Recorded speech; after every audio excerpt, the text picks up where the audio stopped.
नमस्कार मित्रों। Amazing channel के अंदर में आप सभी लोगों का स्वागत है। और आज हम आपके लिए कुछ नई जानकारी एक लेकर के आए हैं। द्वारका से हम पूरा प्रयास ये करेंगे कि आपको द्वारका के बारे में या द्वारका की जो हिस्ट्री है उसके बारे में आपको समय समय के अनुसार आपके साथ आते रहेंगे और सारी बातें, सारी जानकारी आप तक पहुंचाते रहेंगे। बहुत सारी बातें हैं जो आप लोगों ने नेट पे, इंटरनेट पे, सब जगह पे आपको उपलब्ध है, जो द्वारकाधीश के बारे में। लेकिन साथ साथ में हम ये भी प्रयास करेंगे कि हम लोगों की जो संस्कृति है, यानी वैदिक सनातन धर्म की जो संस्कृति है, उस संस्कृति के बारे में भी बताएं।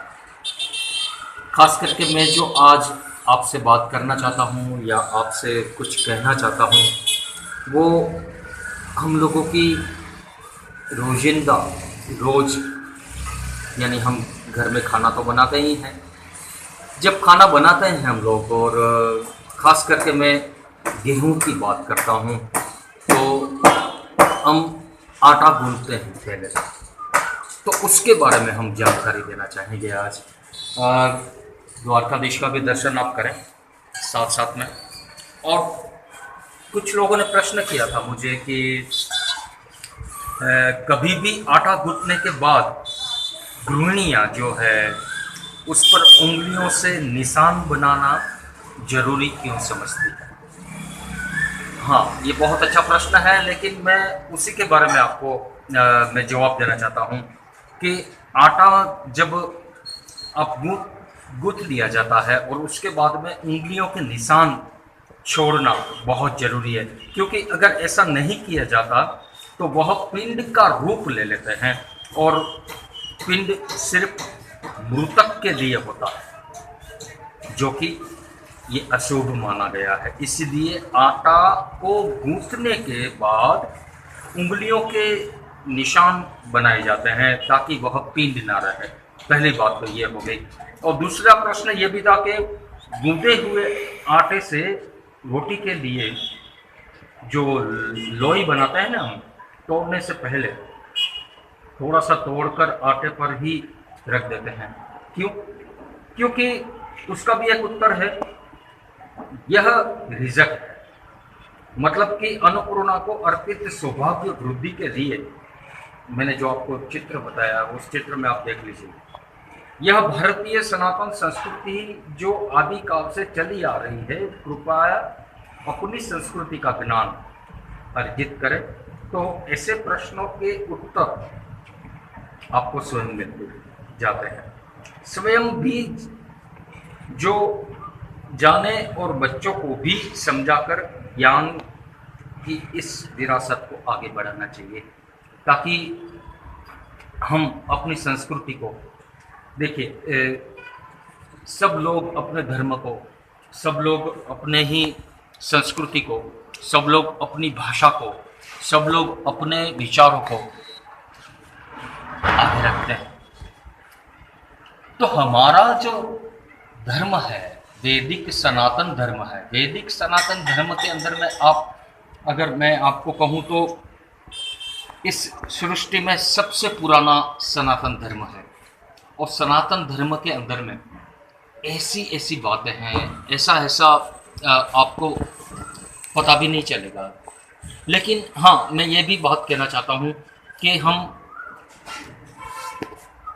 वर्षों से, सदियों से लूटते आ रहे हैं, लुटाते आ रहे हैं। मुगल भी है, उन्होंने 1000 बरस, 800 बरस हमारे ऊपर शासन किया। अंग्रेज हैं, ब्रिटिशरों ने भी हमारे ऊपर में 200 साल शासन किया। तो वो लोग आए और हमारी संस्कृति को तहस नहस कर दिया।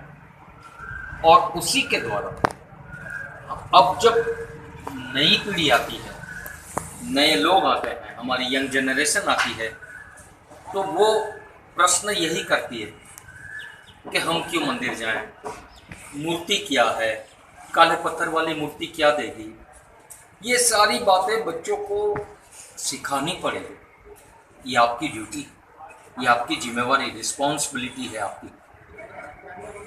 यही तो हो रहा है अभी, यही हो रहा है। और हम पर्यावरण बचाने की बात करते हैं, हम पेड़ पौधे उगाने की बात करते हैं, और जब नहीं उगता, नहीं होता, कटते जा रहे हैं, तो ओजोन का खतरा आ जाता है।